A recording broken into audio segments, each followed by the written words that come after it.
love this pattern. It's berries and cream, and it's a brand new pattern. And we're gonna look at just a couple of things. This is our goal. So on our goal right here, we have a square that we've sewn all the way around. And I do have to say that this is a little bit confusing to people when they're like, you're gonna do what? There's no way to turn that inside out.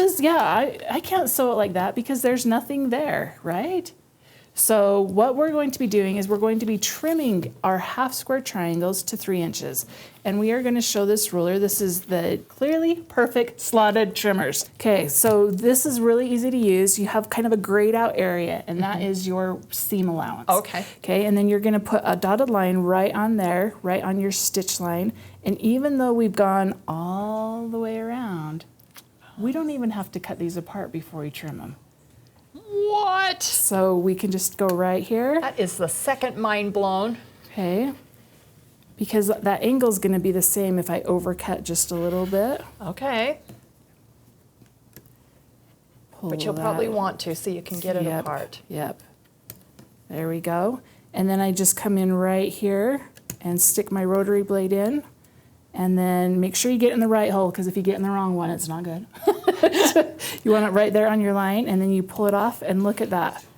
You've cut your dog ears and everything. Open that up for me, Cheri. I think that is fantastic.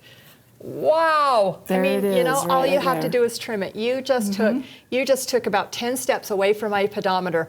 So going back and forth. Back to the cutting table, ironing, back to the cutting table. Yep. So once you get that done, you'll just lay them out. Voila. There's the top of our berry, okay? Okay. So pretty easy, but we're gonna show you how to put together a berry. And what we have here is we have the bottom of our berry, and we're gonna just sew right here on the drawn line. Okay. Now, what if I don't wanna sew on the drawn line? Can I use this ruler? The Doug Lico, what is it called? Simple Folded Corners. You sure can, You sure you can trim do it you before use, Do you use this one? You know, I have seen this. I've seen us demonstrate this, but I have never been brave enough. You haven't? No. Okay, so a cheater method is if you've drawn the line, you can just line it up. Okay. But also if you just put it on here, you can be like, okay, this is the size I'm making. I line it up. It's a 4-inch. There's my 4-inch mark.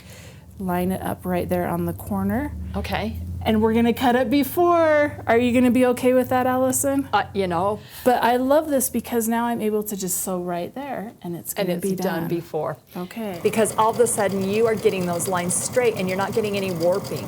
That's right. And how perfect that is when we open it up. Oh, you guys do not even know the panic that always happens when I sit here in the sewing and she's like, now look at this, and opens it up on live TV because I'm like, okay, I hope that works. But Cheri, you gave me all the tools. I know, exactly. We want to do that. So the tricky thing about this block that I want to show too is that a lot of times we line up rows and then we sew the rows together. Right. Well, on this one, it's not going to work for you.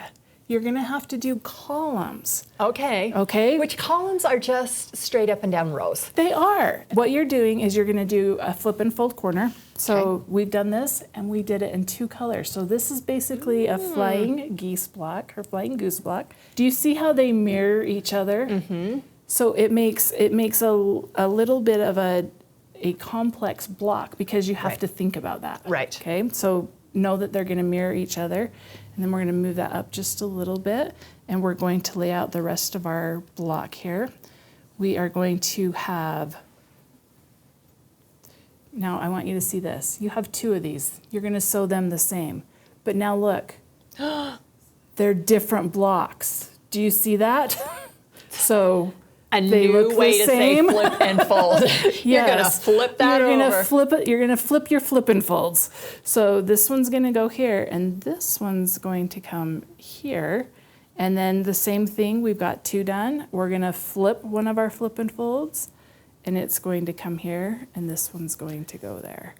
Do you see that? So Cheri, you absolutely 100% need this pattern. Yes, you and do. Print it in color. Yes, because so you can follow this all out. of the different things. And then this little one goes here. Okay. And so I love that we end up with this little star block there, and then you end up with just 2 more little Wow. pieces and then the bottom of your berry. Absolutely gorgeous. Isn't that cute? Yeah, that is so fun. And I love the little star points in here. So to do your rows, all you're going to do is sew this one to this one, this one to this one, and then those two together. Yes. This row, this column is easy. What do you have to do here? Just sew two together. Just sew two together. And this is the reason you can't just do it in rows across. You have to do your columns. It's very, very easy. Very easy.